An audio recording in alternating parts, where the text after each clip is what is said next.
Hello दोस्तों, स्वागत है हमारे चैनल पे। अगर आप भी नए हैं तो हमारे चैनल को पहले सब्सक्राइब कर दीजिएगा।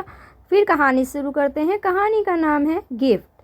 तो कहानी शुरू करते हैं। अब कितना ज़्यादा घर फैल गया है। अमित ने घर में चारों तरफ बिखेरते हुए निगाह डालते हुए बोला, अमित, जब घर से शादी किएंगे तो बिखरेगा ही, स्वाभाविक रूप से फैलेगा ही। इसलिए तो कह रही थी कि 2-4 दिन के लिए कोई मैरिज हॉल बुक कर लेते हैं, लेकिन तुमने मेरी एक नहीं सुनी। नीलाक्षी भी बिखरे हुए घर पर निगाह डालते हुए बोली, नीलाक्षी, मैरिज हॉल क्या सस्ते में मिल जाता है? पता किया था 2-4 जगह पर, लेकिन किराया सुनकर यही समझ में आया कि घर ही सबसे अच्छा विकल्प है। भगवान ने अच्छा खासा बड़ा सा घर दिया है, बस गंदगी ही कुछ ज़्यादा हो गई है। कोई बात नहीं, हम दोनों मिलकर फटाफट साफ कर डालेंगे। अमित नीलाक्षी की ओर देखकर बोले, हाँ हाँ, क्यों नहीं, बस थोड़ा समय लगेगा क्योंकि थोड़ी थकान भी इस बार कुछ ज़्यादा ही हो गई है। नीलाक्षी कमर पर हाथ रखकर बोली। नीलाक्षी के बेटे सत्यम की शादी सुमन के साथ निपट गई थी। 1-2 लोगों ने बस थोड़ा बहुत मुंह बनाया, बाकी तो सब कुछ अच्छे से निपटा। अब जब घर में शादी हो और कोई ऐंठे ना, तो ऐसा हो ही नहीं सकता। सारे मेहमान विदा हो चुके थे, बच्चे भी हनीमून पर चले गए थे। बस घर में बचे अमित और नीलाक्षी। अभी इन लोगों पर सफाई की सबसे बड़ी जिम्मेदारी थी, घर को साफ सुथरा करने की, क्योंकि सारे मेहमान घर पर ही रुके थे। खैर, दोनों पति पत्नी सफाई करने में लग गए। नीलाक्षी, ये स्टोर रूम में एक नई साड़ी का डब्बा कैसा रख रखा है? कहाँ पर? मैंने तो कोई स्टोर रूम में कोई साड़ी का डब्बा नहीं रखा, और वह भी स्टोर में। नीलाक्षी असमंजस में फंस गई और स्टोर में पहुंच गई। कौन सा साड़ी का डिब्बा? यह देखो। अमित एक साड़ी का डब्बा पकड़े खड़े थे और नीलाक्षी के पहुंचते ही खोल कर दिखाने लगे। अरे, यह तो वही साड़ी है जो मैंने दीदी को दी थी, लेकिन उन्होंने तो मेरे सामने ही यह साड़ी अपने सामान के साथ रख ली थी। लेकिन यहाँ तक आखिर कैसे पहुँचा? शायद दीदी को ये गिफ्ट पसंद नहीं आया और उन्होंने धोखे से हमारे साथ ये गिफ्ट यहाँ रख दिया।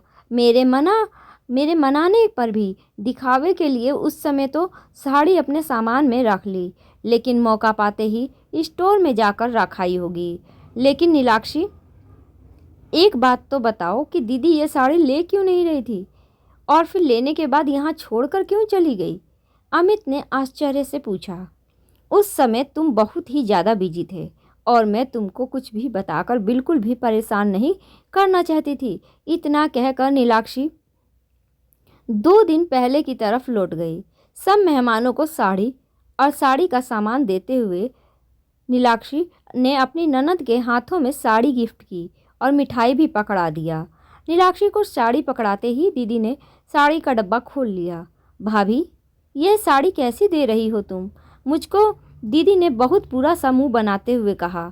दीदी, जैसी साड़ी सबको दी है वैसे ही आपको भी दी है, दीदी ने नीलाक्षी का हाथ पकड़कर कहा। भाभी, आपको पता नहीं कि मैं कैसी साड़ी पहनती हूँ? दीदी, इस समय साड़ी के लिए, हर मेहमान के लिए एक जैसी ही साड़ी लाई हूँ, लेकिन आप अच्छी तरीके से जानती हैं कि मैं सिवाय सिल्क के दूसरी साड़ी नहीं पहनती। दीदी घमंड से भरी हुई अपनी साड़ी को निहारते हुए बोली। दीदी, लेकिन जब व्यवहार किया जाता है तो सबके साथ एक जैसा किया जाता है। आपके लिए हर बार तो परिस्थितियां ना होते हुए भी हम सिल्क की साड़ी ही लेकर आते हैं, लेकिन इस बार शादी में खर्च कुछ ज़्यादा ही हो गया। इस बार आप यह साड़ी रख लीजिए, अगली बार फिर आपको सिल्क की ही साड़ी लेकर दे दूंगी। भाभी, वैसे तो बेकार ही है मुझको ये साड़ी देना, मैं तो किसी काम वाली को ही उठाकर दे दूंगी। दीदी, तुम कुछ ज़्यादा नहीं बोल रही हो? हम लोगों को तो ये साड़ियाँ बहुत पसंद आई। अब जबकि तुम्हारे पास 4 पैसे हो गए हैं तो अपने ही भाभी को नीचा दिखाने की कोशिश कर रही हो। ज़्यादा अहंकार अच्छा नहीं होता नीलाक्षी, कि बुआ सास जो पास में ही बैठी थी उन्होंने बोला। वहीं दीदी की बातों को जो बहुत देर से सुन रही थी, जब बर्दाश्त नहीं हुआ तो बोल ही पड़ी। बुआ, आपको क्या ज़रूरत है हम लोगों के बीच में आने की? दीदी अपनी चहेती बुआ से भी भिड़ गई। दीदी, मुझको समझने की कोशिश कीजिए। बहुत जल्द ही हम लोग आपके लिए सिल्क की साड़ी लेकर आ जाएंगे, लेकिन इस समय यह साड़ी लेकर अपने भैया और हमारा मान रख लीजिए प्लीज़। नीलाक्षी ने बहुत ज़्यादा मनाते हुए कहा। खैर, उस समय कुछ सोचकर उसकी ननद ने वह साड़ी अपने सामान के साथ रख ली और आज जब स्टोर में वह साड़ी रखी मिली तो नीलाक्षी के साथ साथ दीदी की बातों को सुनकर अमित का मन भी बहुत ज़्यादा यकीन में बदल गया। नीलाक्षी, कोई ज़रूरत नहीं है दीदी को सिल्क की साड़ी देने की।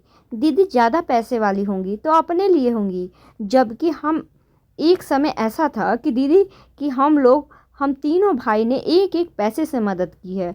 जब उनके पति का व्यापार में एकदम घाटा हो गया था और आज जब उनका व्यापार फिर से अच्छा चलने लगा और उसके पास 4 पैसे क्या हो गए हैं, वो तो हम लोगों को ही नीचा दिखाने की कोशिश करती चली जा रही है। एक वो दिन था और आज एक ये दिन है।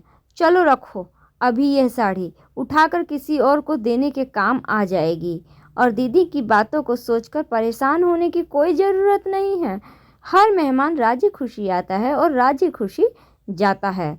एक दीदी ही सबके घर के कार्यक्रम में खलल डालती रहती हैं। याद करो बड़े भैया के घर भी कैसे इन्होंने ही नाश्ते को लेकर बवाल मचाया था और मझले भैया के उनके समधियाना वालों को भी लेन देन को लेकर खरी खोटी सुना दी थी। यह तो कहो मझले भैया ने ही आगे बढ़कर बात संभाल ली थी। सही कह रहे हो आप, ऐसे लोगों को जीवन में कभी भी नहीं बदला जा सकता। नीलाक्षी भी अमित की ओर देखकर मायूस स्वर में बोली, बिल्कुल ठीक कहा आपने, और ऐसे लोगों को उनके हाल पर ही छोड़ देना चाहिए, तभी वह लोग सुधरते हैं। भला बताओ कि जो लड़की अपने भाई भाभी की समस्याओं को नहीं समझ सकती तो फिर क्या ही कोई उम्मीद कर जा सकती है किसी से। अमित ने और फिर अगले ही पल अमित और नीलाक्षी दोनों ही लोग बिखरे हुए घर की साफ सफाई करने में जुट गए। तो कहानी कैसी लगी हमें कमेंट में ज़रूर बताइएगा। मिलते हैं अगली कहानी में नई वीडियो के लिए, तब तक के लिए धन्यवाद।